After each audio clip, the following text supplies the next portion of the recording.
आज नहीं तो कल अंतोगत्वा मुझे बिहार की राजनीति में ही आना है। मैं लंबे समय तक अपने आप को केंद्र की राजनीति में मैं नहीं देखता। पार्टी को ऐसा लगता है कि बिहार विधानसभा चुनाव प्रदर्शन को और गठबंधन को मजबूती देने के लिए मेरा चुनाव लड़ना जरूरी है, तो जरूर।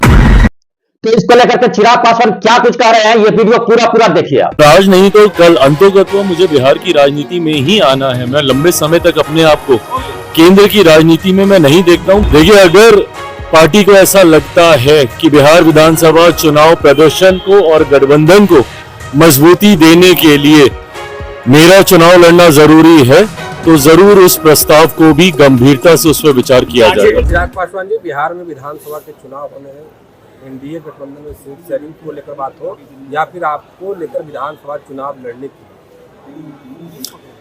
देखिए, एक बात तो तय है और इस बात को मैं कई बार कह चुका हूं, पुनः एक बार दोहरा देता हूं कि मेरा राजनीति में आने का कारण बिहार और बिहारी ही रहे हैं, और आज नहीं तो कल अंतोगत्वा मुझे बिहार की राजनीति में ही आना है। मैं लंबे समय तक अपने आप को केंद्र की राजनीति में मैं नहीं देखता हूं। बिहार फर्स्ट, बिहारी फर्स्ट की सोच के साथ मैं आगे बढ़ा हूं, तो आना मुझे वापस अपने राज्य ही है, बिहार ही है।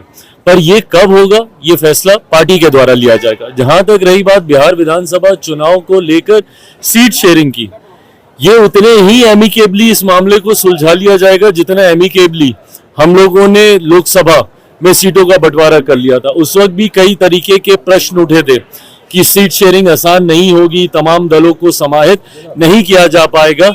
ऐसे में एनडीए बहुत जल्द सीट शेयरिंग करके सीटों का चयन भी कर लेगा। पर हाँ, जो लोग हम लोगों पे उंगली उठाते हैं, महागठबंधन में ही वर्चस्व की लड़ाई अभी चल रही है कांग्रेस और राजद के बीच। मैं ये मानता हूं विधानसभा चुनाव आते आते तक कांग्रेस और राजद की राहें अलग हो जाएंगी, एक टूटा हुआ महागठबंधन देखने को मिलेगा। 2025 में क्या विधानसभा के चुनाव लड़िएगा? आपके सांसद हैं अरुण भारती, उन्होंने कहा है कि हम लोग गुजारिश करेंगे कि चिराग पासवान जी विधानसभा चुनाव लड़ें।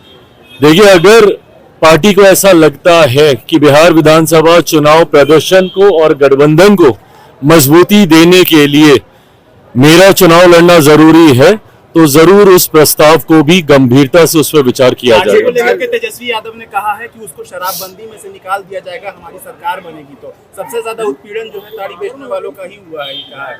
देखिए, इस बात का समर्थन तो हम लोग भी करते हैं और हम लोगों ने भी मुख्यमंत्री जी से यह आग्रह समय समय पर हम लोगों ने किया है। बिहार सरकार का लोक जनशक्ति पार्टी रामविलास हिस्सा नहीं है, जैसे केंद्र सरकार में हम लोग हिस्सा हैं, जहां पे एज अ मंत्री मैं कैबिनेट की कार्यशैली में मैं सम्मिलित हूं। पर ठीक उसके विपरीत बिहार में, क्योंकि हमारे पास वो संख्या बल भी नहीं है, तो ऐसे में बिहार सरकार का हम लोग समर्थन जरूर करते हैं, पर हम लोग बिहार सरकार का हिस्सा नहीं है। पर हाँ, उस समर्थन के दौरान भी हम लोगों ने इस बात को रखा है, ताड़ी को लेकर हम लोगों की भी राय पूरी तरीके से स्पष्ट है। ये एक प्राकृतिक पदार्थ है, इसको शराब की श्रेणी में लाना उचित नहीं होगा। लंबे समय से पीढ़ी दर पीढ़ी ताड़ी से जुड़े हुए व्यवसाय से पीढ़ी दर पीढ़ी लोग अपने आप को जोड़कर देखते हैं। ऐसे में हम लोगों ने भी कई बार आग्रह किया है, मांग किया है कि इसको शराब की श्रेणी से निकालकर जो लोग इस व्यवसाय के साथ जुड़े हुए हैं उनको जुड़े रहना देना चाहिए, उनका व्यवसाय चलते रहना। चिराग पासवान जी, जीतन राम मांझी गृह मंत्री अमित शाह से मुलाकात की है, लोकसभा चुनाव के बाद नाराज चल रहे थे, कह रहे थे जो बात हुई थी उस पर एनडीए के लोग खड़े नहीं उतरे। क्या विधानसभा में देखिए, गठबंधन के हर दल को के पास ये स्वतंत्रता है कि जाके अपने सुझाव, अपनी शिकायतों को उचित मंच पर रखे। यहाँ पे भारतीय जनता पार्टी एनडीए गठबंधन में सबसे बड़ी पार्टी है, सबसे बड़ा प्रमुख दल है, तो ऐसे में अलग अलग समय पर घटक जाके अपनी बातों को वहां पे रखने का काम करते हैं। मुझे नहीं पता कि लोकसभा के वक्त क्या वादे किए गए थे, नहीं किए गए थे, उनको पूरा किया गया, नहीं पूरा किया गया, बट अगर कहीं पर भी कोई ऐसी बात है तो मैं ये विश्वास रखता हूं कि भारतीय जनता पार्टी अपने सहयोगियों को पूरा सम्मान देने के लिए जानी जाती है, उनकी मांगों को, उनके सुझावों को सुनने के लिए वो जानी जाती है। तो अगर कोई भी ऐसी बात होगी, तो मांझी जी की आज मुलाकात हुई है माननीय गृह मंत्री से, तो उन्होंने अपनी बातों को रखा होगा और उन्हें संतोषजनक जवाब मिला।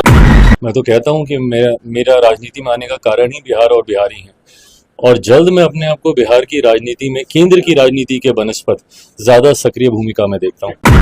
तो आप जो है पूरा वीडियो देखे हैं, चिराग पासवान को सुने हैं, चिराग पासवान क्या कुछ कह रहे थे। क्या चिराग पासवान को बेहतर नेता मानते हैं, तेजस्वी यादव से बेहतर नेता मानते हैं? 2025 में जो है चिराग पासवान को जो है अपना चेहरा मुख्यमंत्री का होना चाहिए बिहार का, तो इस पर क्या आपका प्रतिक्रिया, क्या आपका सोचना है? अगर आप जो है समर्थन करते हैं चिराग पासवान को, तो अपना ये वीडियो लाइक कर दिएगा, मेरे चैनल को सब्सक्राइब जरूर कर लीजिएगा। जय हिंद।